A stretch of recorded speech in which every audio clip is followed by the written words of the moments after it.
आदरणीय Proutist block India के सभी दादा और दीदियों, सबको मेरे प्रणाम।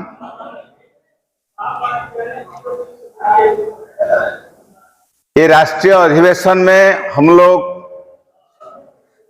देश के हर कोना से आए हुए जो प्राउड के काम पर अपना सब कुछ समर्पित भाव से काम कर रहे हैं, सबको इस अधिवेशन में स्वागत है।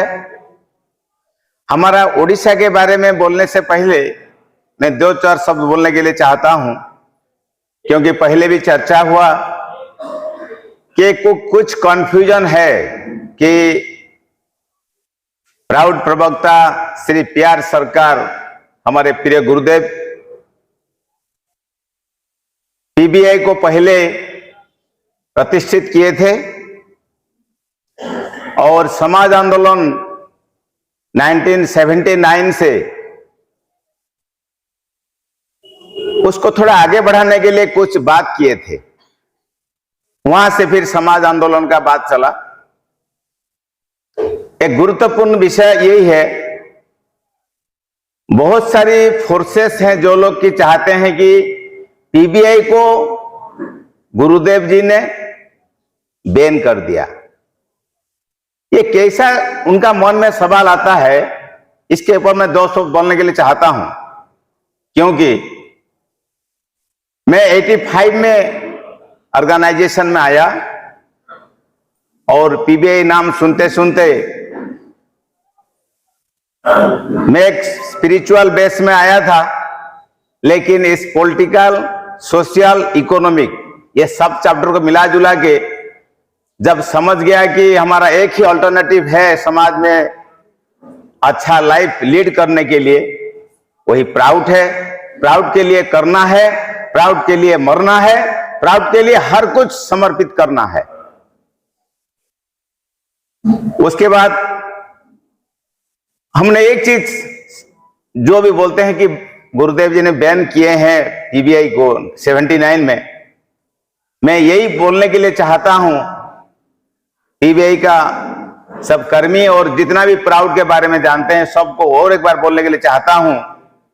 89 में जब बाबा के पहले, बाबा जब डिपार्चर 90 में हुए, 89 में कॉन्टेस्ट किया PBI के नाम पर। इलेक्शन कमीशन के पास डाटा भी है, नेट में, इंटरनेट में, वेबसाइट में डाटा है। और 91 में भी कॉन्टेस्ट हुआ इलेक्शन में, बाबा का डिपार्चर के बाद भी हुआ। तो बैन अगर होता तो गुरुदेव की प्रेजेंस में इलेक्शन कैसे लड़ते, और उनका डिपार्चर के बाद फिर एक साल के बाद फिर इलेक्शन कैसे लड़ते? ये एक ही सवाल में एक लॉजिकल नहीं है, डाटा बेस्ड है, प्रूफ है। इलेक्शन कमीशन ऑफ इंडिया में उसका वेबसाइट में भी सब चीज है। यही मैं बताने के लिए चाहता हूं। और दूसरा चीज यही है, रवि दादा ने बहुत अच्छा प्रेजेंटेशन किए। उसमें प्रैक्टिकल एस्पेक्ट में जब हम आते हैं प्लानिंग के बारे में, बाबा स्पेसिफिकली मेंशन किए हैं कि अगर कोई प्लानिंग, क्योंकि हम लोग को ग्रासरूट लेवल में काम करने के लिए आगे बढ़ना है, इसीलिए ग्रासरूट लेवल में जब हम काम करने के लिए जाते हैं तो एक प्लानिंग का जरूरत होता है। और 86 में भी बाबा क्लियरली बोले कि तुम लोग को मिलित रूप से प्लानिंग बनाना है और प्रोग्राम को आगे बढ़ाना है। तो उस प्लानिंग के लिए हम जो सोशियो इकोनॉमिक यूनिट जहां पर हम रहते हैं, जहां पर हमारा प्राउड के हिसाब से ब्लॉक लेवल प्लानिंग का बात उठता है, तो ब्लॉक लेवल प्लानिंग में जो लोग इन्वॉल्व होंगे वो लोग लोकल पीपल होंगे। वो लोग जो प्लानिंग करेंगे उसके पहले उनको इंफॉर्मेशन कलेक्शन करना पड़ेगा। वो कलेक्शन क्या करना पड़ेगा? इंफॉर्मेशन उसका ज्योग्राफिकल स्ट्रक्चर, उसका वेदर क्लाइमेटिक सिचुएशन, वहां का पॉपुलेशन, कितना रिवर है, कितना इरिगेशन का फैसिलिटी है और क्या संभावना है, एग्रीकल्चर का क्या पोटेंशियलिटी है, हॉर्टिकल्चर का क्या संभावना है और ह्यूमन रिसोर्सेस क्या है, ये सब मिला जुला के देख करके हम लोग को एक प्लानिंग बनाना पड़ेगा। उस हिसाब से हम लोग को भी पीबीआई का कार्यक्रम ऐसा बनाएंगे कि धरती में आज तक जितना भी पॉलिटिकल पार्टी आया, जैसे बता रहे थे रवि जी कि कोई भी ऑर्गेनाइजेशन, कोई भी पॉलिटिकल पार्टी अपना कैडर्स लोगों को ऐसे खुला चर्चा नहीं करते हैं, अवेयरनेस प्रोग्राम नहीं करते हैं। और डेमोक्रेसी को सफल करने के लिए विज्ञजन का, ज्ञानी जन का संख्या बढ़ाना है। इसका मतलब यही हुआ कि उसका नागरिकों को ज्यादा से ज्यादा इंफॉर्मेशन मिलना चाहिए, ज्ञान बढ़ाना चाहिए। फिर उसके साथ फिर बोलते हैं कि हमारा जितना हमारा सिटीजन्स हैं उन लोगों को